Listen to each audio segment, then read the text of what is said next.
Deixe seu like, se inscreve no canal e ative o sininho das notificações para não perder nada. Galera, é de graça. Você não fica de fora das novidades do canal. No ar, ponto e vírgula. Olá, meus amigos, sejam bem-vindos ao podcast Ponto e Vírgula. Não se esqueçam de se inscrever, pois assim você está ajudando nosso trabalho. Amigos, vamos apenas fazer um desenho, traçar, na verdade, um preâmbulo de acontecimentos que levaram o Brasil a figurar como um dos países mais corruptos do mundo. De fato, tivemos a grande oportunidade de deslanchar como um dos maiores países do mundo. Pela primeira vez, vigorar entre os grandes do mundo. Vivenciamos um momento excepcional. O Brasil arrecadando bilhões com venda de produtos básicos conhecidos como commodities, a exemplo de ouro, ferro, bauxita, manganês, minério de ferro e petróleo. A década de 2003 a 13, então conhecida por economistas e analistas internacionais como a década perdida, pois quando o dinheiro era abundante, o país poderia modernizar sua economia e desenvolver-se socialmente e culturalmente, politicamente, e na verdade não foi o que aconteceu. Além do dólar estar praticamente emparelhado com o real, com a moeda forte, à época um grande poder de compra, perdemos a oportunidade de não ser mais taxado de um país subdesenvolvido ou país em desenvolvimento, como é o termo cunhado hoje, ou como nos anos 90 era usado, país de terceiro mundo. Poderíamos hoje vivenciar um país com uma infraestrutura de nação de primeira grandeza, com altos índices de crescimento, porém, infelizmente, a esquerda tragou a esperança de 181 milhões de pessoas, que ao tempo era a população do Brasil em 2003. Então, vamos à narrativa. Não esqueça, pessoal, mais uma vez de se inscrever. É muito importante a sua inscrição, pois assim, se inscrevendo, você vai estar ajudando o nosso canal, ajudando o nosso trabalho e engrandecendo assim aquilo que nós fazemos. Amigos, em 2003, Luiz Inácio Lula da Silva foi empossado como o 35º presidente de nossa república.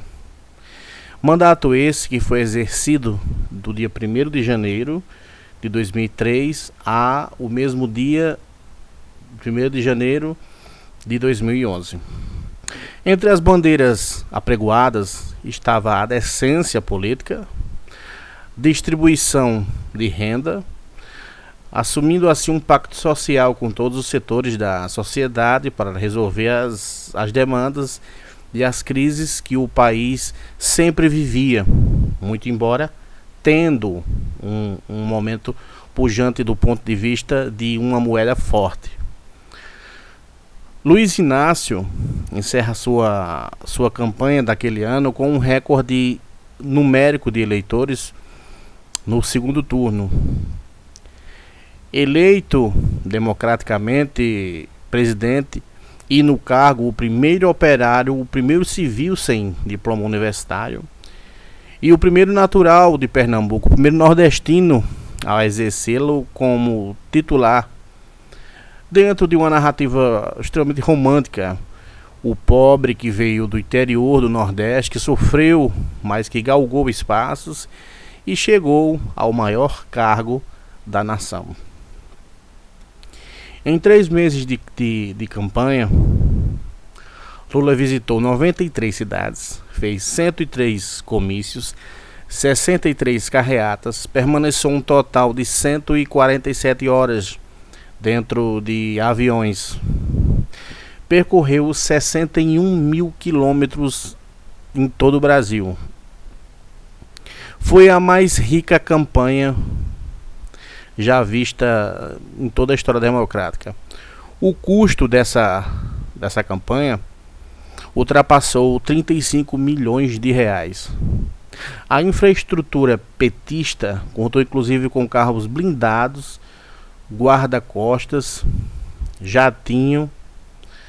Parte do dinheiro foi destinado ao pagamento de uma super equipe de publicidade. Entre eles, Duda Mendonça. Também foram contratados estrelas do jornalismo, como Ricardo Couto, assessor de Lula, o cientista político André Singh, que atuou como porta-voz, o cineasta Paulo Caldas e outras 200 pessoas para a sua campanha, entre editores de vídeo, editores de áudio e toda uma equipe de Hollywood. Tendo o segundo maior tempo de TV à sua disposição, no primeiro turno, 5 minutos e 19 segundos por bloco, ou 21% do total, atrás apenas do tucano José Serra, com 10 minutos e 20. Duda Mendonça trabalhou desde o começo do horário eleitoral gratuito, que começou no dia 20 de agosto de 2002, para reduzir o índice de rejeição ao seu candidato Lula, que historicamente sempre foi maior entre os mais velhos e as mulheres. Por isso o marqueteiro criou as chamadas pílulas, que eram inserções nas quais ele falava diretamente a esses setores. Esse tipo de estratégia, pessoal, é conhecida no marketing eleitoral como estratégia de micro-target. Foi Duda Mendonça o principal responsável pela linha de comportamento, pensamento, fala adotada por Luiz Inácio em sua campanha. O petista evitou entrar em embates filosóficos ou uma seara mais de esquerda. Procurou abordar diretamente, não abordou temas polêmicos que pudessem lhe tirar votos ou causar medo em determinados setores. Ao mesmo tempo, o petista contou com uma equipe de articuladores que costurou apoios antes considerados inimagináveis. Primeiro, silenciou a ala mais radical do seu partido, uma ala conhecida como trotskista. Depois fez visitas à FEBRABAN, Federação Brasileira de Bancos, à Bovespa, Bolsa de Valores de São Paulo, a Fiesp, Federação de Indústrias do Estado de São Paulo, a Fiesc, Federação de Indústrias do Estado do Rio de Janeiro, e a Escola Superior de Guerra. Em todos os encontros recebeu elogios e aplausos. As reuniões aliadas à propaganda sob a assinatura de Duda Mendonça tentaram passar a imagem de um candidato negociador, um estadista, uma espécie de conciliador, um pai que queria cuidar do seu país, de um homem experiente, probo. O discurso também se uniu à tentativa, por mais uma vez na campanha, se ouviu o petista dizer que seria o presidente das negociações, que faria uma reforma agrária, sem mortos no campo, que era preciso estabelecer um novo pacto, uma espécie de controle social no país. E, inegavelmente, o que se viu foi o oposto dessas figuras de linguagem. Vamos aos fatos sobre a política agrária do governo Lula a partir do ano de 2003.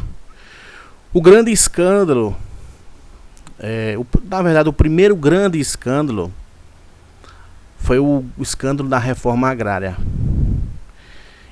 Inevitavelmente, um dos grandes escândalos desse país. Desde o primeiro ano do governo petista, o Tribunal de Contas apurou e condenou as entidades ligadas ao MST a devolverem 15 milhões desviados de programas e convênios firmados com 11 secretarias e ministérios do governo federal. A ação entrópica, predatória e segregacionista da burocracia governamental, aparelhada pelos militantes empregados em cabides de emprego espalhados em diversos cargos da administração pública federal, responde pela parcela acachapante apurada pelo Tribunal de Contas da União, TCU. O relatório dessa egrégia corte destrói qualquer narrativa ou tentativa do crescimento exponencial da burocracia estatal no Brasil. Basta destacar um pequeno texto desse relatório. Abre aspas. Identificou-se a existência de mais de 40 mil beneficiários do Programa Nacional de Reforma Agrária, dentre titulares e cônjuges que eram servidores públicos. O Tribunal de Contas da União determinou a paralisação do Programa de Reforma Agrária no país. Os auditores encontraram milhares de irregularidades.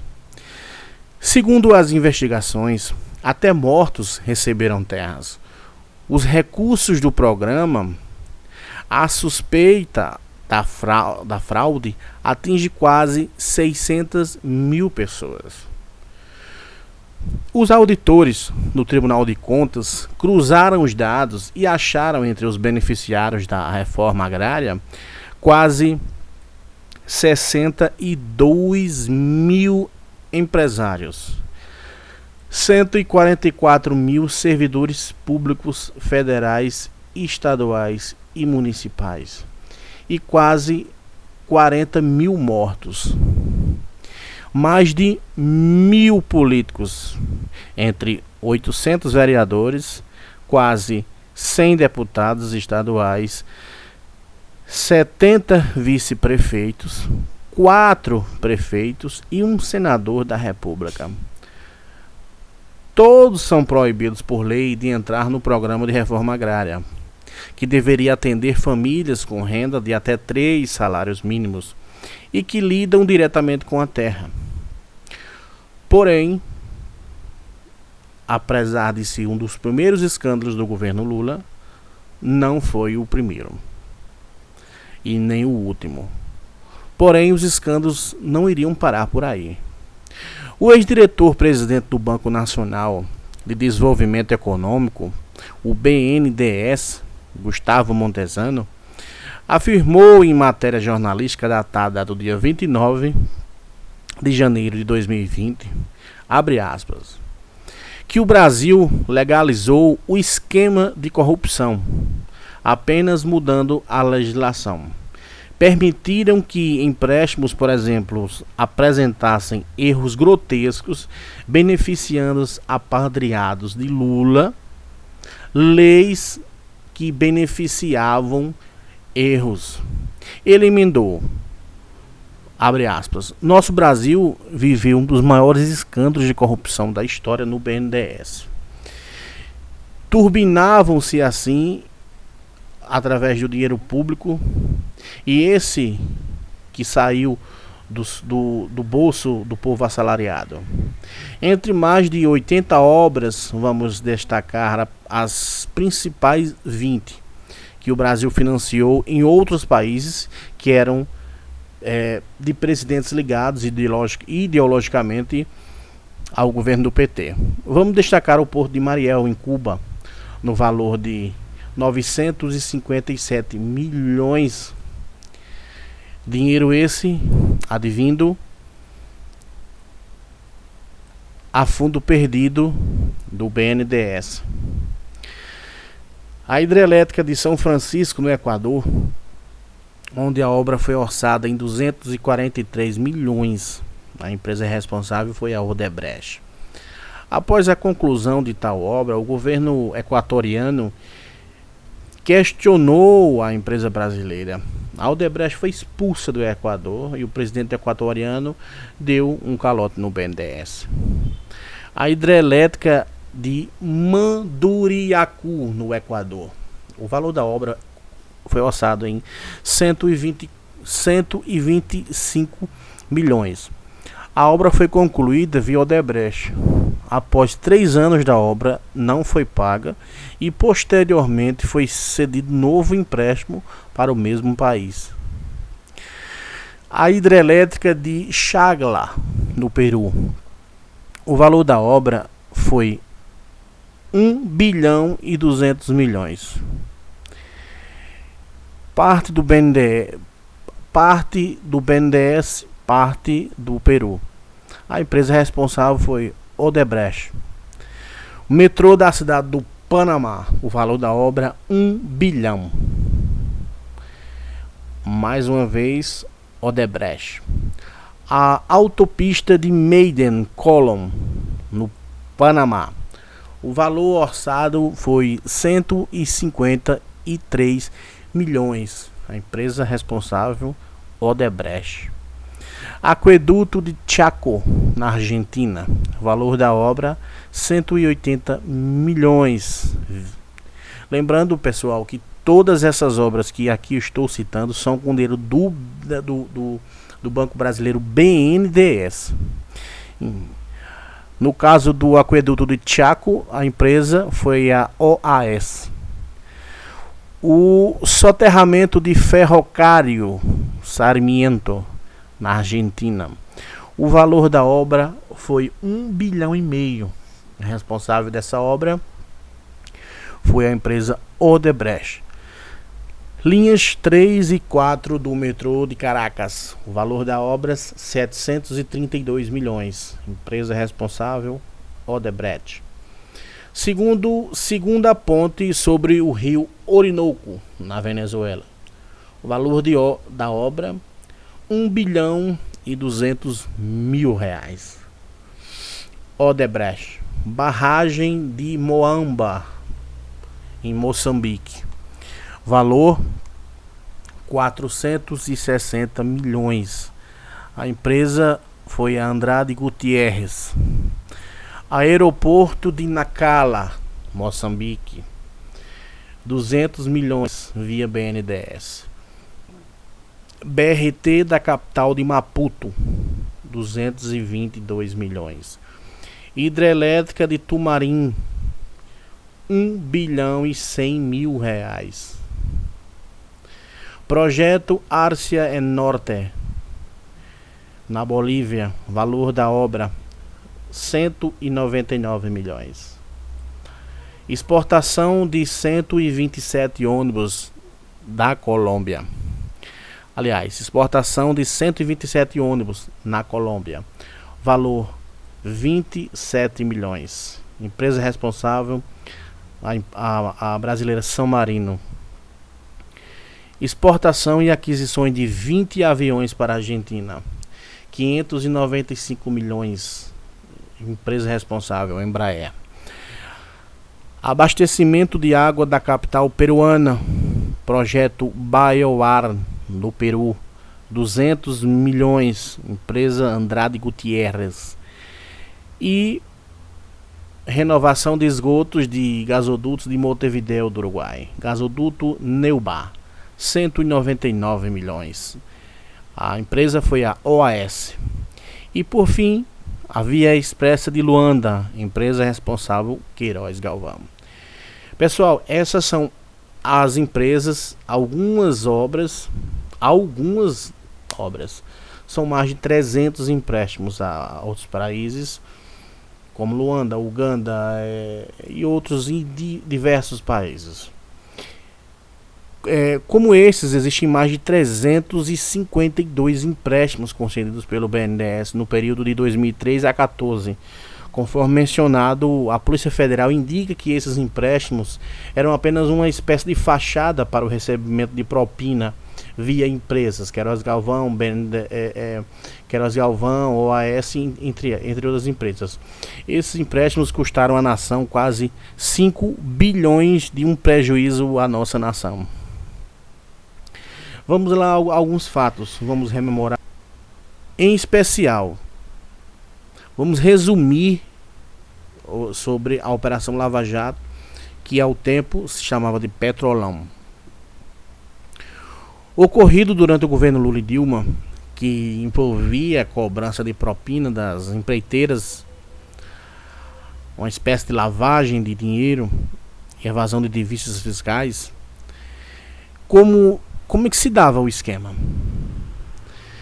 Superfaturamento de obras contratadas para abastecer os cofres de partidos. Funcionários de estatais e políticos. E esse esquema é alvo da investigação da Polícia Federal por meio de operação denominada Lava Jato. Porque um dos primeiros escritórios foi desbaratado pela Polícia Federal em cima justamente de um posto de gasolina que tinha um lava-jato. Como funcionava o esquema de corrupção? A Petrobras contratava empreiteiras para grandes obras. Funcionários da Petrobras cobravam propinas dessas empresas para fechar os contratos superfaturados com essas estatais. De acordo com o diretor de abastecimento da Petrobras, o Paulo Roberto Costas, os contratos eram superfaturados em média em 3%. Por exemplo, numa obra contratada pela diretoria de abastecimento orçada em 1 bilhão, o valor ainda tinha um percentual de 3%, ou seja, pagava-se 1 bilhão e 300 mil reais. E, aliás, 1 bilhão e 3 milhões de reais. Desse sobrepreço, o restante era pago para o PT, partidos ligados ao PP, que era o diretor à época da estatal e operador de todo o esquema criminoso. Parte do dinheiro roubado era doada para empreiteiras, para partidos políticos, nas suas campanhas eleitorais. Parte do dinheiro era desviado para contas no exterior. As empreiteiras contratavam serviços de empresas fictícias e realizavam um pagamento em contas fora do país, cujo destino final seria partidos políticos. Parte do dinheiro é desviado por meio de compra de bens, reformas de imóveis para políticos. A acusação das reformas pagas pela OAS, pela Odebrecht, de um triplex e de um sítio supostamente pertencente a Lula, se enquadraria nessa categoria. De acordo com o site Antagonista, Andrade Gutierrez admitiu ter pago 6,28 milhões de reais à agência de comunicação Paper, que foi a agência da eleição de Dilma Rousseff em 2010, por meio de uma espécie de contrato fictício.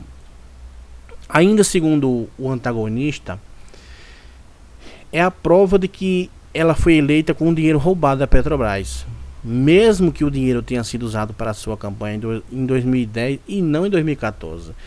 Dilma pode ser cassada devido ao princípio de continuidade administrativa. De acordo com o depoimento de Ricardo Pessoa, da UTC, ele teria repassado 7,5 milhões em dinheiro desviado da Petrobras, que seria uma espécie de ajuda para a futura campanha de 2014. Em 2010, Dilma Rousseff foi eleita presidente da República pela primeira vez, uma mulher, um fato histórico por ser a primeira mulher a ocupar o cargo no país, vencendo as eleições do segundo turno. Dilma Rousseff dava início a seu mandato. Do ponto de vista econômico, Dilma prometeu manter o tripé econômico da política, meta fiscal de 4,5% de inflação, Segundo o site do Banco Central, ela permitiu que se mantivesse um câmbio flutuante, ou seja, ela prometeu que seria um câmbio flutuante, ou seja, lei de oferta, procura e demanda. Prometeu ainda superávit primário, quando você gasta menos do que arrecada. E o que aconteceu? O que aconteceu foi o que o IBGE divulgou oficialmente no final de agosto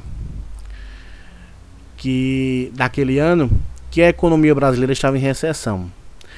Ainda comparando os períodos, a indústria encolheu 4%, os investimentos caíram 11%, os números de empresas sendo diminuídas aumentou. Os índices de pedido de falência cresceu 30%. O governo brasileiro fechou portos e aumentou impostos sobre 100 produtos. Dentre eles, automóveis, calçados, tecidos, pneus, vidros, tijolos, máquinas. O Brasil foi o país que menos cresceu em toda a América Latina no governo Dilma. Voltando um pouco ao passado, a compra da refinaria de Pasadena em 2016, a Petrobras pagou a Astra Óleo 366 milhões de dólares, um valor extremamente superior ao de mercado. Como se isso não fosse suficiente, em 2008 foram adicionados a esse contrato duas cláusulas contratuais. Uma delas, conhecida como Put Option, obrigava a estatal brasileira a adquirir todas as ações da refinaria de Pasadena em caso de desavença entre os sócios. Outra cláusula, chamada de Merlin, garantia um lucro de 7% anual à sócia da Petrobras. Isso totalizou um rombo de 1 bilhão à estatal.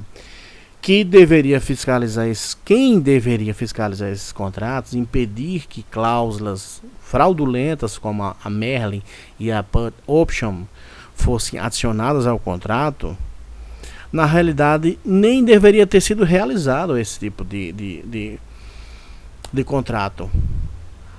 À época, a então ministro da Casa Civil e presidente do Conselho de Administração da Petrobras, Dilma Rousseff, assinou esses contratos, dando, como eu falei, um prejuízo de 1 bilhão à nossa nação.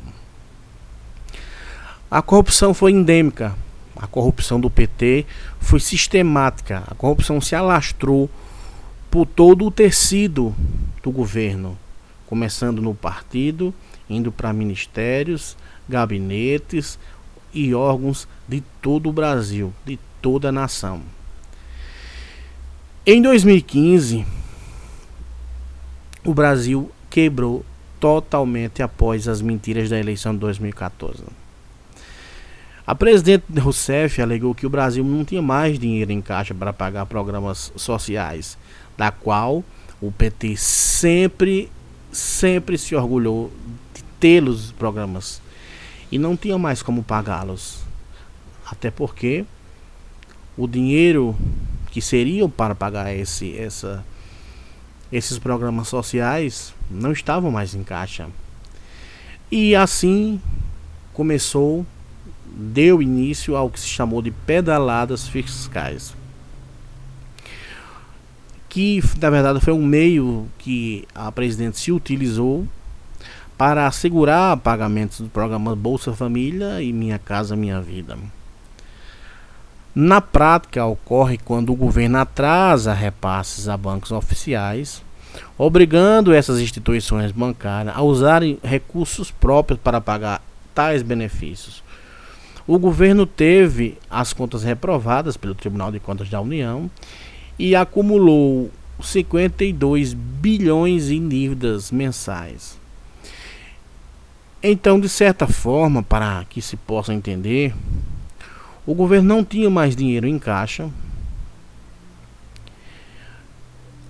para pagar esses auxílios, bolsa, enfim, todos os programas sociais do governo. E quem teve que arcar com esses custos foram os bancos. A função do governo era repassar esse valor para os bancos. Mas não foi o que aconteceu. A presidente, como não tinha dinheiro em caixa para pagar o rombo de 52 bilhões, começou a imprimir moeda. Após as suas contas serem rejeitadas e com medo de um revés na justiça ou até um processo de impedimento que viria a seguir. A senhora Dilma Rousseff começou a imprimir moeda para pagar com medo de sofrer impedimentos legais, só que aí ela colocou mais dinheiro no mercado do que aquilo que normalmente acontecia, ocasionando a volta da inflação. E esse foi o roteiro final da destruição de nosso país, que nesse momento estava há 13 anos sendo governado por aquilo que se tornou uma cleptocracia, uma democracia falsa, baseada em corrupção, baseada em mentiras, baseadas em enganar o povo, em comprar o povo com a miséria. E são essas pessoas que querem voltar